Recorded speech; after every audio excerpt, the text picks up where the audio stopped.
Okay, so customer service is really kind of going away.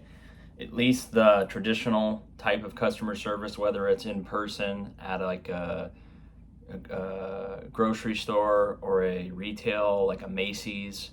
You have the transition of the automated kiosks, and even in McDonald's, I went into one. I probably only go to McDonald's a few times a year. I was just trying to get a coffee and like maybe like a breakfast sandwich, and there was no people in there. You had to order using a credit card, or you could go through the drive-through, but if you went in, you couldn't. There was no cashier. You had to use the mobile or the kiosk thing to order, and that's just usually not how I order. So I went back in my car and just went through the drive-through and paid cash. But it's going away in all forms. Even if you have like a phone, or you have a question about a certain product, like if you need to call the phone company, or like AT&T or T-Mobile, or any of these products or services that you might be subscribed to, Comcast, the cable company, your internet provider, they oftentimes don't have local support or someone that's in your same time zone. If they do have phone support, a lot of times it's been outsourced to a different country where the cost of labor is significantly less. So India, I know Central America like Guatemala and other countries have larger call centers where I think they get contracts with these big companies to offer help desk and phone support and that sort of thing to these customers. A lot of times, though, they're not, overly trained, or they can't really get you like an answer. They're not an expert like someone historically was. If they were local, if you could talk face to face to them, you could show them what was going on and they could fix it. These people, and you guys probably know this, when you get on the phone, if you have somewhat of a simple issue, you can still get it resolved sometimes pretty quickly. But if you have like a billing problem or some kind of complex situation, you might end up talking to 3, 4, 5 different people and getting transferred like around. Like they take all your information, they try to understand what's going on, and then they ultimately tell you, we can't help you. You have to talk to this other department, but this other department is closed, so you need to call back during these times, and then you have to wait in a queue. And then you have to re-explain the situation again, even though sometimes they do create a case number, sometimes they don't. And so the whole thing has just become painstaking, right?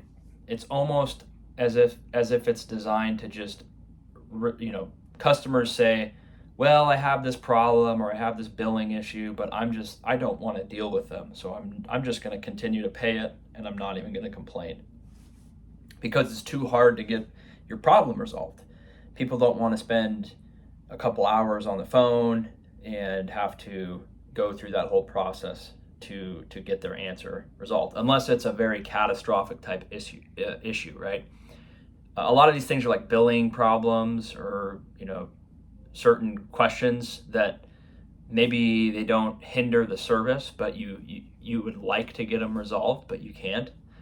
And people know, oh my gosh, I'm going to have to be on the phone for like an hour or 2 hours, or I don't know how long I'm going to have to be on the phone. I don't have all afternoon maybe to figure this out. And so that's kind of the expectation now, is people just say, oh my gosh, I'd like to get the money back for this, or I'd like to stop being charged for this, but I do not want to have to wait on hold and explain the situation to a bunch of different people and then get transferred, and then have to wait a certain amount of time while they investigate it. A lot of people know it's going to be incredibly painful, so they just avoid it. And it didn't used to be like that. I mean, there was a lot more local customer support. There was a lot more kind of storefronts historically where you could go in and get real, maybe not one-on-one customer service, but you could go talk to a real person and they could get you a resolution a lot faster.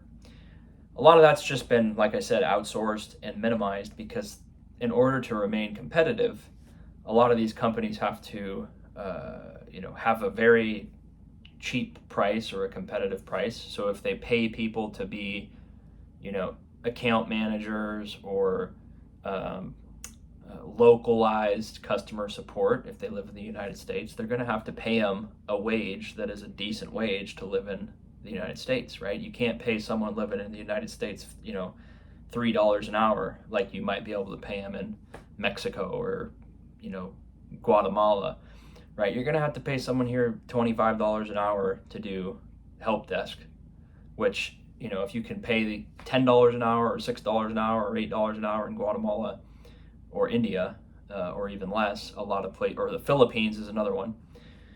A lot of companies are doing that. Now, so it's just resulted in the level of support going down, and but that's kind of what the customer wants. I mean, the customer, of course, wants it both ways. They want to have exceptional customer service with very competitive pricing. The issue is with the competitive environment now. If you have good service, your product's going to cost more. I mean, it's a trade-off, right? You can't have a really good, competitive priced product and have, localized customer support, right? Because people, if it's just a commodity, if you're talking about like a phone company or like a streaming service or something, they know they have to be price competitive, right? If the cost of a certain phone company was twice as much as the other phone company, what do you think customers are going to do? They're going to go to the cheaper option. So customers value the lowest price, like they want to spend the least, but then they also, if they have a problem, they want to have local support. You can't really get it both ways anymore, right? You could get it both ways back when everyone had local support. But as soon as the first few companies started outsourcing their customer support, it resulted in them being able to lower their prices more. And why did they lower their price? Because if they lowered their price, they could go win the other customers who were with the other carrier who was offering localized customer support. So the consumer says, well, I like having support, but I actually like more paying less, right? They prefer to pay less. And so that's the way everything's going. People do complain about customer service, but the reality is it's around 80% of people simply want the lowest price when it comes to anything, right? It's around that. That's what it was for like shipping. People basically ship stuff based on the lowest rate. They don't care who it's going with as long as it's just the cheapest. And that's applicable to just about everything else, whether it's your phone plan or, a lot of times the flight that you're using, right? Some people hate certain airlines, but in general, most consumers, all things being equal, are going to choose the cheapest priced product or the cheapest service if they're basically, equal, right? There's not a huge difference between them. And so that's what happens. As soon as the first company offshores their support, everyone else follows because they have to remain price competitive. And so they still want to offer customer support, but it's much more pain now. Like you have to deal with the chat bots. You have to deal with, we can call you back in 24 hours. You have to deal with case numbers and talking to multiple people and not really getting a clear answer and being transferred around 3 or 4 or 5 times before you really get your issue resolved. And you have to spend 2 or 3 hours of your own time fixing it.